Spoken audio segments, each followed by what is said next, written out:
오래전부터 우리 조상들이 인생 지침으로 삼고 있었던 격언이 있습니다. 한자 성구가 될 수 있겠지요. 수신, 제가, 치국, 평천하라고 하는 그와 같은 가르침이 있습니다. 이것은 사서 삼경의 하나인 대학이라고 하는 책에 군자가 되기 위해서 이루어야 할 덕목으로 표현하고 있습니다.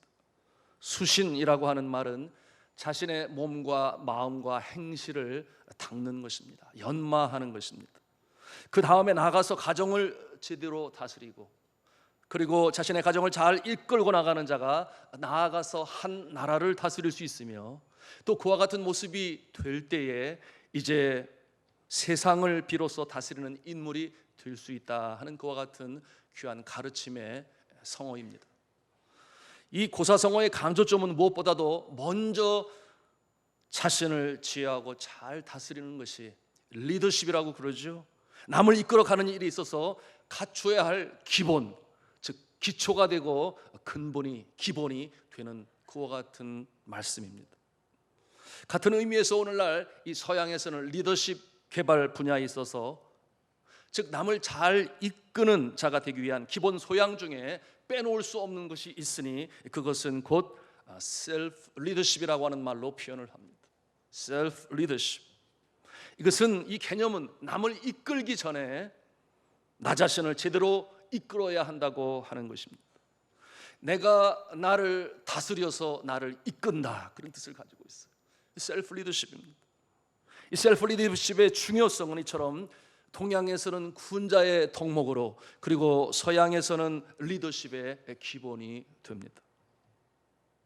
제가 미국에서 박사 과정을 할 때에 이 서양 친구들이 어떻게 이 셀프 리더십, 자기 개발에 열심으로 추구하고 있는가를 많이 보았습니다. 함께 공부를 하는데요, 밤 12시까지 함께 도서실에 앉아 있었는데 이른 아침이 되면 영락없이 뛰는 모습이, 제가 있었던 타운하우스에 함께 7가정이 있었는데 비가 오나 눈이 오나 열심히 뛰어요. 왜냐하면 자신의 이 신체적인 관리를 하는 것입니다. 여러분, 미국에서는 이 허리띠 사이즈가 자꾸 커져가면은 자기 관리가 제대로 잘 되지 못한 모습으로 해석을 해서 군에서는 진급이 되지 않아요. 사회에서도 마찬가지겠죠. 그러니 눈이 오나 비가 오나 열심히 뛰면서 자신의 몸 안에 있는 지방을 태우는 것이죠. 켄 내시라고 하는 이 친구가 마침내 그렇게 열심히 자기 관리를 잘하더니 미시건주에 있는 가장 큰 감리교회의 후임 목사로 청빙받는 모습을 보게 되었습니다. 자, 그러면 저를 포함하여 한국 학생들은 이 셀프 리더십이, 수신을 위하여 이 이른 아침에 무엇을 하겠습니까? 잘 아시죠? 새벽 기도를 합니다. 아시안 영성 정서 아니겠습니까? 무슨 아침부터 그렇게 열심히 경거망동하게 뛰느냐? 어르신 말씀으로 제가 한 거예요. 그보다는 내면을 잘 다스려야 되지 않겠느냐, 내면을 연마해야 되지 않겠느냐. 그래서 새벽 기도로 열심히 모였는데요, 감사하게도 이 에즈버리 신학교에서는 한국 학생들의 새벽 기도를 위해서 키를 주고 아름다운 하다만 채플을 아예 기도 많이 하라고 그렇게 내주었으니 또 얼마나 감사합니까? 자, 오늘 성경 본문에서 사도 바울이 강조하고 있는 바가 바로 그것입니다. 수신, 셀프 리더십. 먼저 내 자신을 돌아보라. 먼저 내 자신을 다스려라. 먼저 내 자신이 실천하라. 본이 되는 자가 되라. 그것을 율법과 연관하여 말씀하고 있는 것입니다. 자, 사도 바울은 로마서 1장에서 하나님을 마음에 두기 싫어하는 이방인들의 죄악에 대해서 낱낱이 열거했습니다. 아주 날카로운 펜으로 지적을 했어요. 그래서 우리가 살펴본 대로 하나님 아닌 다른 우상들, 창조주가 아닌 피조물들을 창조주처럼 섬기는 그 모습이라고 그랬습니다. 그 일그러진 모습으로 나타난 모습들이 뭐라고 그랬어요? 첫째는 동성애의 모습으로 그 죄악의 모습이 나타났다고 그랬습니다. 이어서 같은 다양한 종류의 죄악이 드러난다 그랬는데, 그 추한 악한 결과를 초래하는 것은 하나님께서 저희를 상실한 마음대로 내버려 두셨기 때문이라고 말씀을 통해서 보았습니다. 왜 하나님이 그렇게 내버려 두십니까? 그것도 심판의 한 방편이라고 그랬어요. 왜냐하면 저희가 하나님을 마음에 두기를 싫어하매라고 성경에 말씀하고 있어요. 저들이 하나님을 마음에 두기를 싫어하매 그와 같은 죄악된 모습으로 살아갑니다. 사랑하는 성도 여러분, 우리는 진리를 사모하시기 바랍니다. 하나님의 말씀을 사모하시기 바랍니다. 그래야 우리의 마음이 변화되고 그 말씀 속에 주의 성령이 역사하시니 말씀이 죽은 말씀이 아니요 살아있는 말씀이 되고 우리는 변화된 심령으로 살아갈 수 있는 것인데요, 우리가 자꾸 말씀을 들어야 됩니다. 왜냐하면 믿음이 성장하기 때문에 그렇죠. 믿음은 들음에서 나며 들음은 예수 그리스도의 말씀으로 말미암느니라 그렇게 말씀하고 있습니다. 자, 그런데 이 장에서 바울은 이제 이방인을 향한 이 시선을 바꾸어서 이제 유대인들을 향하여, 동족을 향하여 저들의 죄악을 지적하고 있습니다. 유대인들은 이런 생각을 했습니다.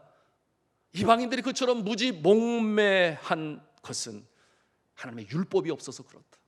그런데 우리에게는 율법이 있다. 저들과 다르다. 그러기에 우리는 저들과 달라서 제대로 살 수 있다 하는 것 같은 자부심을 저들은 가지고 있었습니다. 자, 율법 그러면은요, 제 마음에 그려지는 그림이 있는데 그게 뭐냐면 기능적인 면에서 그렇습니다. 차선이 생각이 나요. 여러분은 운전할 때 도로에 차선이 그려져 있습니다. 왜 차선을 그려둡니까? 사고를 방지하기 위해서 아니겠습니까? 원활하게 잘 이 운전을 할 수 있도록. 흰선은 뭐 추월할 때 언제든지 이렇게 넘나들 수 있으나, 그러나 중앙 분리선이 이 노란 선은 넘어가면 안 됩니다. 그것은 역주행이 되는 것이죠. 자, 차선의 목적은 사고 방지예요.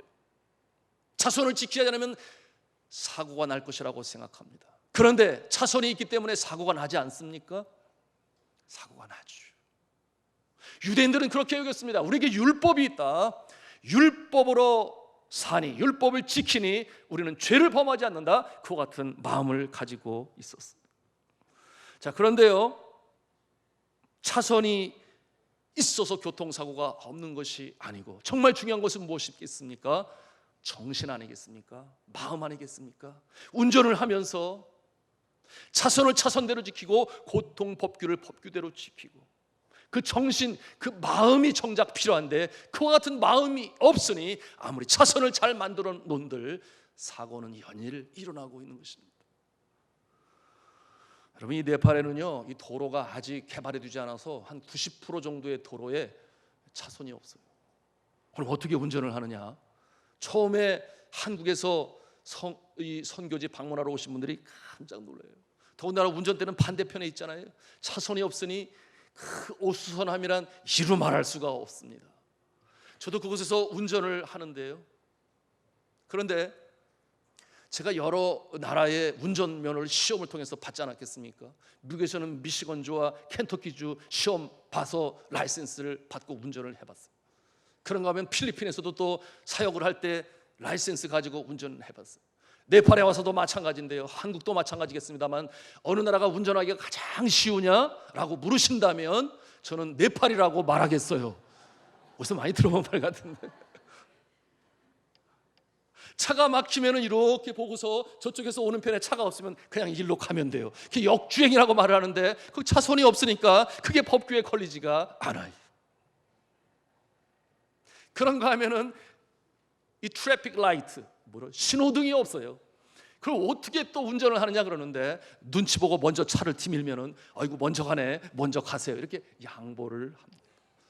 그러니 사고가 그렇게 날 것 같은데 오히려 우리나라보다 사고가 덜 나요. 참 신기하죠. 왜 그렇겠습니까? 마음, 정신, 사고 나면 안 돼. 상대방에 대한 배려. 실제로 그 모습을 보면 도로가 포장이 잘 안 된 부분이, 덜커덩거리는 부분 많으니 평균 속도가 한 40km 정도 돼요. 사고 나면 얼마나 나겠습니까? 그저 간편이 아니고 미미한 그런 접촉사고 정도.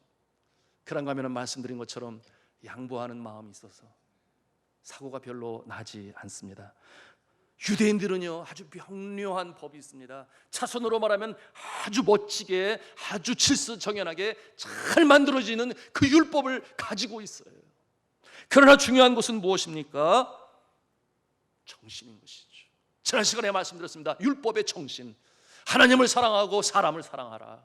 그 마음에 기초하여 율법을 지켜나가야 되는데 그저 유편의 파편을 가지고 지키지 않으면 정죄하고 그들을 비방하고 율법을 자신들이 가지고 있기 때문에 그것으로 이웃 나라 민족들에게 전했습니까? 그렇잖아요. 이것은 우리의 것이니 우리가 누리고 있으면 돼라고 생각하여 선교가 없는 그와 같은 모습의 삶으로 살았습니다. 저들이 율법 때문에 우쭐하고 이방인들에게 교만하고 자신들이 스승이 되고자 그렇게 했습니다.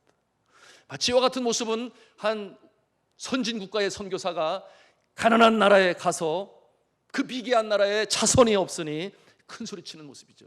자손도 없어, 어떻게 이렇게 살 수가 있어. 그런데 정작 그곳은 교통사고가 덜 나고 있는데도 말입니다. 자, 이와 같은 모습이 이제 20절 말씀에 사도 바울이 지적하고 있는 거예요. 우리 20절 말씀을 같이 읽도록 하겠습니다. 시작. 율법에 있는 지식과 진리의 모본을 가진 자로서 어리석은 자의 교사여 어린아이의 선생이라고 스스로 믿으니. 그들이 그렇게 믿고 있어요. 그러나 그것이 무슨 소용이 있다 말입니까? 앞서 말씀드린 것처럼 유대인들에게는 이방인들에게는 없는 율법이 있고 선택받은 하나님의 백성으로서의 자부심이 많은 민족이었습니다. 가르치는 자의 모습, 거기에 걸맞는 빛의 모습으로 살아가야 되는데 정작 그런 모습이 없는 거예요. 그러니 바울이 날카롭게 지적하는 것입니다. 왜 율법을 범함으로 하나님을 욕되게 하느냐. 우리 본문 21절 말씀인데요, 또 같이 21절 말씀을 읽겠습니다. 시작. 그러면 다른 사람을 가르치는 내가 내 자신은 가르치지 아니하느냐? 도둑질하지 말라 선포하는 내가 도둑질하느냐? 자신을 제대로 다스리지 못하면서, 수신을 하지 못하면서, 셀프 리더십을 제대로 하지 못하면서, 그런데 어떻게 하나님의 율법의 모습으로 나타날 수 있냐 그 말이에요. 그것을 지적하고 이제 꾸중하는 것인데요, 오늘 성경 본문이 지적하고 있는 유대인의 잘못들을 이제 나열하고 있습니다. 그 모습이 어떤 모습입니까? 남을 가르치는 자인 내가 왜 자신은 가르치지 아니하느냐? 도둑질하지 말라고 선포하면서 왜 너는 도둑질을 하느냐? 간음하지 말라고 말하면서 왜 내가 간음하느냐? 우상을 가증하게 여기는 자인 내가 왜 신전의 물건을 도둑질을 하느냐? 율법을 그렇게 자랑하면서 왜 율법을 범하느냐? 하나님을 욕되게 하느냐? 이렇게 사도 바울은 저들의 잘못을 지적합니다. 율법이 있어요. 율법의 내용을 잘 압니다. 머리로는 이해가 돼요. 지적으로 동의합니다. 그러나 지식을 갖고 있는 것과 삶으로 실천하고 있는 것은 완전히 다른 것이에요. 여러분, 서울대학교에도 종교학과가 있는 것을 아십니까? 불경을 읽고 성경을 열심히 읽어요. 어쩌면 우리보다 더 많이 읽을지 모르겠어요. 그러나 심리학적인 면에서 왜 종교가 필요한지 연구하기 위해 성경을 읽다 보니 그것이 율법이 될지언정 삶을 변화시키고 주님의 새 생명으로 살아나는 것하고는 별개의 문제다 그 말이에요. 자, 예수를 믿고 성경을 믿는 사람들 중에 없겠습니까? 왜 교회가 이 시대에 세상 사람들의 염려를 받아야 합니까? 왜 교회가 교회의 거룩한 모습으로 지키지 못하고 세상의 문화를 받아들이는 것입니까? 왜 가지고 들어오는 것입니까? 오늘 한국 교회 정말 믿는 사람이 아니라 믿지 아니하는 사람들이 오히려 염려하고 있는 것을 우리는 보고 듣고 알고 있어요. 언제부터 그렇게 된 것입니까? 오늘날 송사의 모습이 그렇잖아요. 과거에 그러지 않았습니다. 교회 안에서 이루어지는 불거지는 일 때문에 그것을 세상 법정으로 가져가지 않았다 그 말이에요. 근데 오늘날은 그래요? 그렇지 않아요. 믿는 사람들끼리 해결을 못해요. 그래서 그것을 가지고 세상 법정으로 가지고 가니 결국 세상 사람들이 어떻게 보는 것입니까? 폄하하는 것 아니겠어요? 그러면 안 되는데, 그러면 안 되는. 오늘날 성소수자 법도 마찬가지 아니겠습니까? 로마서가 말하고 있잖아요. 성경이 아니라면 아니라고 말하면 될 것을 왜 교회가 세상 문화를 받아줍니까? 세상의 코드는 소위 미국 사람들은 그러잖아요. Fun oriented culture. 재미 중심의 문화로 가고 있어요. 우리나라도 별반 다를 바가 없어요. 점점 닮아갑니다. 재미, 그것이 행복으로 가는 줄 착각해요. 교회 안에 그래서는 아니 되는. 허버트 켄이라는 미국 선교사가 중국에서 오랫동안 사역을 하고 결국 공사나 혁명이 되면서 자신의 나라로 돌아가고 한 신학교 교수가 되는 그런 말을 했어요. 교회의 존재의 목적이 뭐냐? 교회의 존재의 목적은 교인들을 재미있게 만드는 데 있지 아니하고 즐겁게 만드는 데 있지 아니하고 교인을 거룩하게 만드는 데 있다. 그런 말을 했습니다. 맞지 않습니까? 왜 세상을 닮아가야 합니까? 자, 이와 같은 모습, 그 다음에 이제 사도 바울은 유대인들이 생명처럼 여기고 지키고 있는 이 할례에 대해서 언급을 하고 있습니다. 할례는 유대인의 전통이죠. 유대인들은 자녀가 나면 8일 만에 이제 할례를 받습니다. 요즘 용어로 말하면 포경 수술인데 아시죠? 네, 아시죠? 유대인들은 자녀가 나면 8일 만에 할례를 받는다 그랬어요. 이것을 지켜야만 됩니다. 왜냐하면 그것이 유대인을 유대인답게 만드는 것이라 그렇게 여겼어요. 당시에 로마인들, 헬라인들 그리고 이방인들 할례를 받지 않았습니다. 오직 유대인들이 할례를 전통으로 삼았어요. 몸에 영원히 지워질 수 없는 표를 만드는 것입니다. 우리는 이방인과 다르다. 우리는 유대인이다. 우리는 선민이다. 하나님의 백성이다. 그러므로 이 율법과 할례 이 두 가지는 저들이 아주 생명을 가지고 생명을 걸고 지키는 그와 같은 표가 되었어요.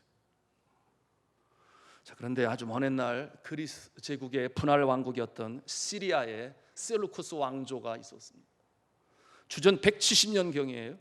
제8대 안티오쿠스 에피파네스라고 하는 왕이 이스라엘을 점령했을 때에 제가 이스라엘 백성들이 다른 것을 발견해요. 아주 똘똘하게 뭉쳐 있어요. 단결심이 너무 대단합니다. 그러니 자신이 가지고 있는 이 헬레니즘의 문화를 가지고 들어가야 되는데 먹히지가 않아요. 그래서 가만히 보니 할례와 율법, 특별히 할례는 전통이 돼요. 그들을 다른 사람들로부터 분리시키는 아주 중요한 기준이 되니 이 안티오쿠스 에피파네스가 어떠한 법령으로 명령을 내리는가 하면 할례를 받지 말아라, 할례를 주지 말아라. 할례를 주게 되면 그 부모들이 죽게 될 것이고 아기도 죽게 될 것이다. 아주 끔찍한 법령 아니겠어요? 그래서 그것으로 선포합니다. 그런데 저들이 숨어서 할례를 베풀어요. 그러니 저들을 잡아서 성벽에 그야말로 끔찍하게 달아놓았습니다. 여러분, 구약 성경의 외경으로 있는 마카베오상 1장 60절에서 61절에 그 내용을 이렇게 기록하고 있어요. 자기 아이들에게 할례를 받게 한 여자들은 법령에 따라서 사형에 처하고 그 젖먹이들도 목을 매달아 죽였다. 그뿐만 아니라 그들의 가족과 그 아이들에게 할례를 베푼 사람까지 모두 죽였다. 이와 같은 상황을 참지 못한 유대인들이 이제 유대 독립운동을 시작하죠. 그것이 마카베오 이 가문의 유대 독립운동의 혁명이 시작된 것입니다. 이처럼 할례는 유대인들에게서 아주 생명과도 같이 여기는 아주 소중한 것이었습니다. 그런데 오늘 사도 바울은 강조를 하는 거예요. 외적인 할례가 그렇게 중요하냐? 정작 중요한 것은 육신의 할례가 아니라 그것은 곧 심령의 할례, 마음의 할례가 중요한 것 아니냐, 그렇게 오늘 말씀하고 있습니다. 내면의 할례를 말씀하고 있어요. 율법을 지키지 못하면 할례가 무슨 소용이 있느냐? 율법을 제대로 지켜야만 할례도 그 빛을 발할 수 있는 것 아니냐? 우리 25절 말씀을 같이 읽도록 하겠습니다. 2장 25절 말씀 되겠습니다. 시작. 네가 율법을 행하면 할례가 유익하나 만일 율법을 범하면 네 할례는 무할례가 되느니라. 율법을 범하니 받은 할례가 의미가 없다, 그런 말씀이죠. 사랑하는 성도 여러분, 오늘날은 어떻습니까? 과거의 유대인의 이 모순적인 모습은 오늘날도 존재하고 있음을 부인할 수가 없어요. 이방인들 중에 예수를 구세주로 믿는 사람들은 당연히 할례를 받지 않았습니다. 사도행전 15장에 예루살렘 총회에서 결정한 것입니다. 그래서 예수 믿는 사람, 오늘날 우리가 예수 믿어도 할례를 받을 의무는 없는 거죠. 그런데 대신 할례 대신 받는 것이 있으니 그 뭐겠습니까? 세례 아니겠습니까? 세례를 받아요. 하나님의 백성이 되는 중요한 증표죠. 여러 증인들 앞에서, 교회 구성원들 앞에서 세례를 통해 정식 교회의 교인이 되는 것입니다. 이 세례를 통해서 이제 새로운 삶의 출발을, 영적 의미가 있어요. 변화된 모습으로 살아갑니다. 하나님의 말씀에 순종함, 그리고 세례는 참으로 중요합니다. 그런데 하나님의 말씀대로 살지 못하면, 오늘 로마서 2장에 있는 말씀처럼 우리가 세례받은 교회나 말씀대로 살아가지 못하면 그 세례가 무슨 의미가 있느냐, 그렇게 지적하고 있는 것입니다. 자, 내면의 할례, 삶의 변화와 실천이 이루어지는 진정한 내면의 할례는 어떻게 가능한 것일까요? 성경은 이에 대해서 분명히 우리에게 명료하게 제시하고 있습니다. 그것은 뭐냐 하면 하나님의 영으로만이 가능하다. 삼위일체 하나님 중에 삼위이신 성령 하나님이 우리 안에 내주하실 때, 성령으로 역사할 때에 가능한 줄로 믿습니다. 이에 대하여 구약 성경은 아주 명료하게 말씀하고 있는 에스겔서 11장 19절 20절에 말씀합니다. 제가 읽습니다. 내가 그들에게 한 마음을 주고 그 속에서 새 영을 주며 그 몸에서 돌 같은 마음을 제거하고 살처럼 부드러운 마음을 주어 내 율례를 따르며 내 규례를 지켜 행하게 하리니. 새 영이 그렇게 하신다는 거죠. 그들은 내 백성이 되고 나는 그들의 하나님이 되리라. 아멘이죠. 하나님의 성령, 하나님의 이 영이 우리 안에 거할 때에 우리가 규례를 따르고 규례를 행할 수 있는 능력을 받게 되는 줄로 믿습니다. 이를 위하여 우리 가운데 계신 성령님, 우리가 이 성령님으로 말미암아 새로운 삶을 살아요. 성도 여러분, 우리가 나를 위하여 나의 죄를 용서함 받기 위하여 내 능력으로 못합니다. 오로지 십자가의 보혈, 그리스도가 나를 위하여 흘리신 보혈로 말미암아 우리의 죄가 용서함을 받겠어요.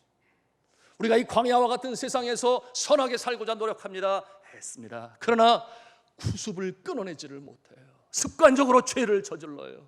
유혹에 빠질 때가 한두 번이 아닙니다. 내 능력, 내 교명, 내 지적 능력 가지고 될 일이 아니라 주의 성령께서 우리를 새롭게 하실 때 가능한 줄로 믿습니다. 우리가 그런 찬송을 부르잖아요. 우리가 쉰눈 같이 쉬게 되는 주의 보혈로 말미암아, 뭐라고 그래요? 먹보다도 더 검은 죄로 물든 이 마음, 쉰눈보다 더 있게 깨끗하게 되었네. 주의 보혈 흐르는데 믿고 뛰어나가 주의 은혜 내가 입어 깨끗하게 되었네. 사랑하는 성도 여러분, 말씀합니다. 그러므로 그리스도 안에 있으면 새로운 피조물이라. 이전 것은 지나갔으니 보라 새 것이 되었도다. 그러나 많은 경우 신앙생활을 한 지 몇 년이 흐르고 심지어는 수십 년이 흘러도 신앙의 깊은 단계, 그 지경에 내려가지 못하고 깊은 곳으로 그물을 던져야 되는데 그러지 못하고 표면적인 신앙이라는 모습으로 살아가는 모습들이 너무나 많아요. 그래서 넘어지고 떨어지고 주저앉고. 로마서는 우리에게 이와 같은 연약한 모습으로 살아가는 자에게 능력으로, 말씀으로 우리에게 주시는 것입니다.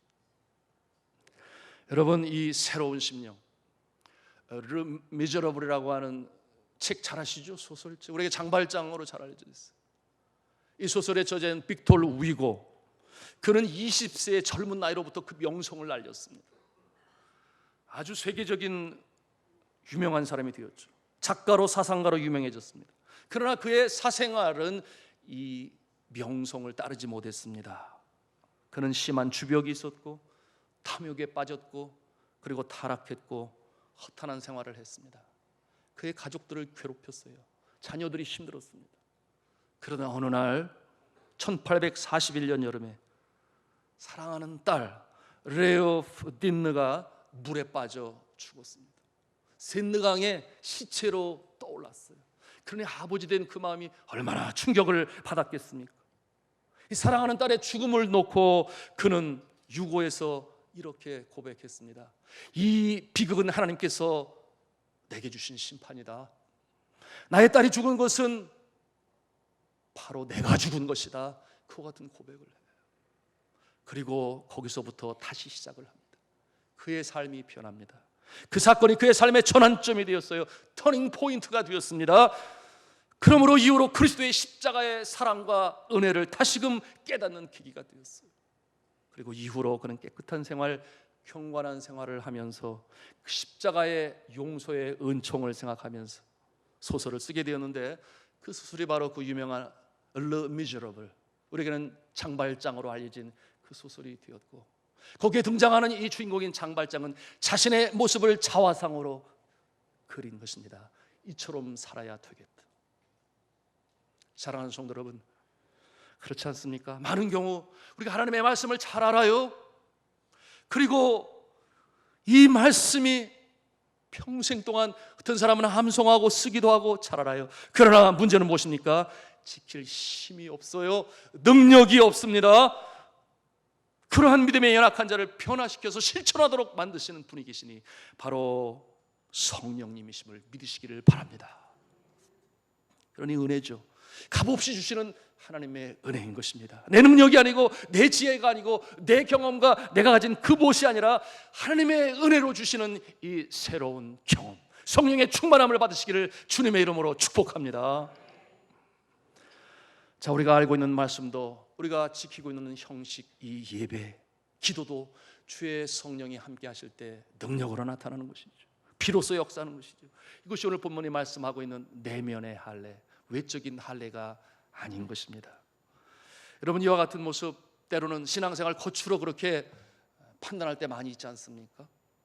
공예배 참석하고 열심히 기도하고 새벽 기도하고 어떠한 사람은 40일 금식으로 기도하고 그 같은 모습 때문에 직분도 받고 교회를 섬기기도 해요. 물론 다 중요한 것입니다. 귀한 것입니다. 이와 같은 모습 주님께서 기뻐하십니다. 그러나 정말 중요한 것이 무엇입니까? 그 동기, 사람에게냐 하나님에게냐.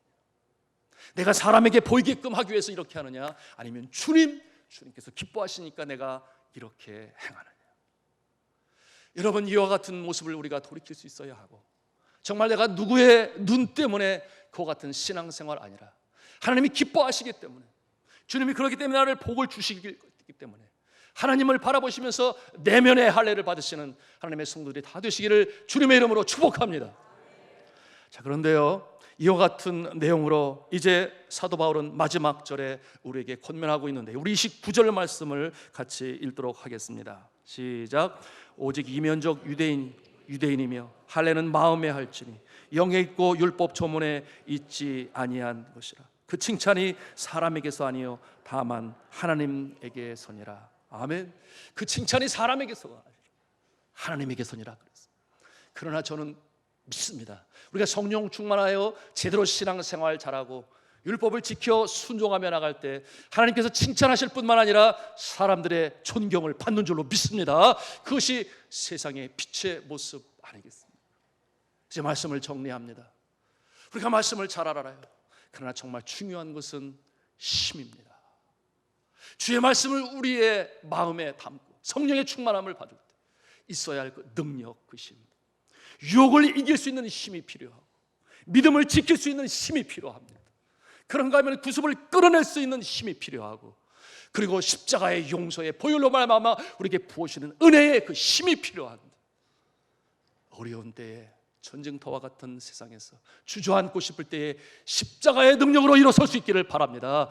십자가의 그 능력을 묵상하시고 날 위하여 십자가에 달려들어간 예수 그리스도의 그 사랑이 오늘도 나를 붙잡고 가고 있으니 내가 예수로 다시금 일어난다. 내가 예수로 산다. 사방팔방으로 우겨쌈을 당하여도 나는 예수님의 손을 잡고 일어나 전진해 간다. 이 모습으로 승리해 나가시는 하나님의 성도들이 다 되실 수 있기를 저는 주님의 이름으로 축원합니다.